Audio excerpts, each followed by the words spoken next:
सासंगत जी प्यार से कहना धन निरंकार जी। सासंगत जी दासी आप सभी के बीच एक विचार लेकर आई है। सासंगत आशा है प्रवान करेंगे। सासंगत जी अगर आप मेरे चैनल पर नए हैं तो चैनल को सब्सक्राइब करना ना भूलें और साथ ही कमेंट बॉक्स में धन निरंकार जी जरूर लिखें। सासंगत जी प्यार से कहना जी धन निरंकार जी।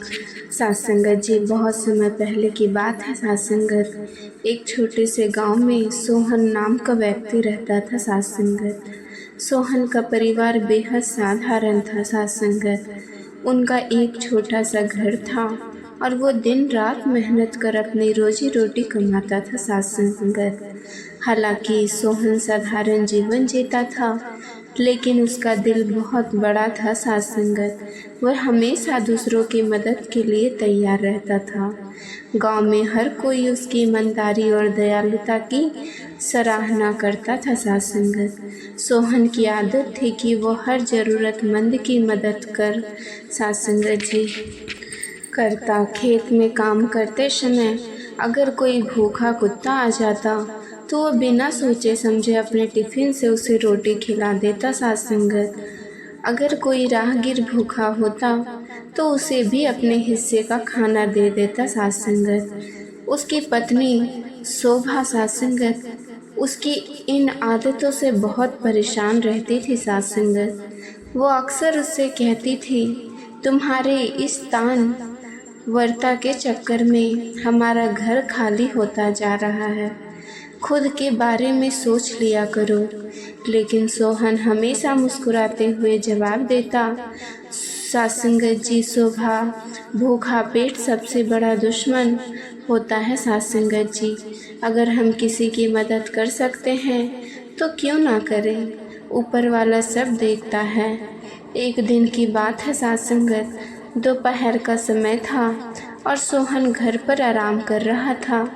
तभी दरवाजे पर एक बूढ़े साधु ने आवाज़ लगाई। सासंगत उनकी आवाज़ धीमी थी, मानो बहुत थके और भूखे हो। सासंगत जी शोभा ने उनकी आवाज़ सुनी और खिड़की से झांक कर देखा। सासंगत वो बड़बड़ा, अब यह भी आ गया। सासंगत लगता है फिर से रसोई खाली होने वाली है। सासंगत लेकिन सोहन ने सासंगत जी शोभा की बात अनसुनी की और दरवाजे की ओर बढ़ गया। सासंगत जी जब उसने दरवाज़ा खोला तो देखा कि साधु बाबा बहुत कमज़ोर और थके हुए थे। सासंगत उनके कपड़े मैले थे और चेहरा पसीना से तर रहा था। सासंगत सोहन ने तुरंत उन्हें घर के आंगन में बुलाया और कहा, बाबा आप बैठिए, मैं अभी पानी लाता हूँ। सासंगत जी सोहन अंदर गया और लोटे में पानी लेकर आया।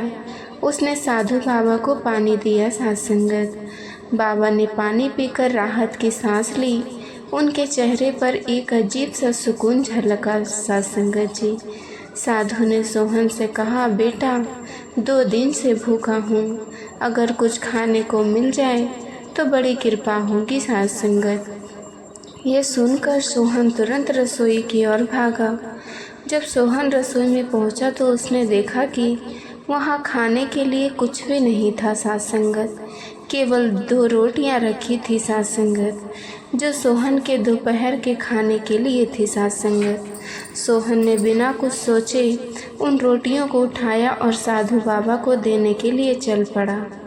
तभी शोभा ने उसे रोक ली। सासंगत जी उसने गुस्से में कहा, ये क्या कर रहे हो, ये रोटियां तुम्हारे लिए है, अगर तुम इन्हें भी दे दोगे तो खुद क्या खाओगे।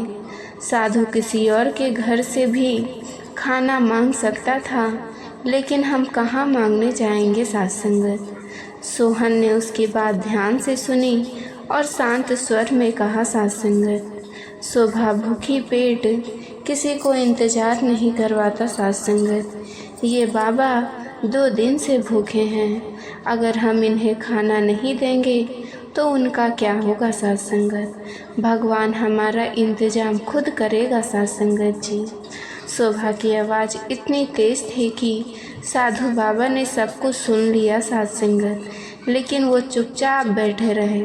और सोहन का इंतज़ार करते रहे साथ संगत। सोहन ने शोभा की नाराज़गी को नज़रअंदाज किया और रोटियां लेकर साधु बाबा के पास गया। उसने रोटियां उनके सामने रख दी साथ संगत और कहा, बाबा आप इसे खा लीजिए, ये हमारे घर का सबसे अच्छा भोजन है। साधु बाबा ने कुछ नहीं कहा, वो बहुत भूखे थे, इसीलिए उन्होंने बिना कुछ बोले रोटियां खा ली साथ संगत।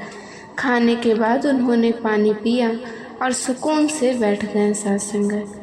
कुछ देर बाद जब साधु बाबा जाने के लिए उठे तो उन्होंने सोहन को अपने पास बुलाया।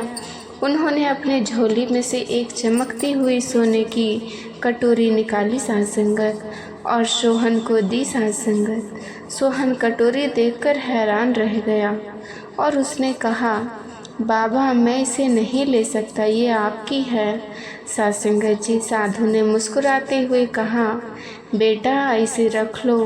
मैं पिछले हफ्ते एक राजा के पास गया था, उन्होंने मुझे ये कटोरी भिक्षा में दी थी, लेकिन यह मेरे किसी काम का नहीं साथ संगत। मैं अब तक किसी ऐसे इंसान की तलाश में था जो इसके लायक हो साथ संगत, और आज मैं तुम्हें देकर समझ गया कि ये तुम्हारे लिए ही है।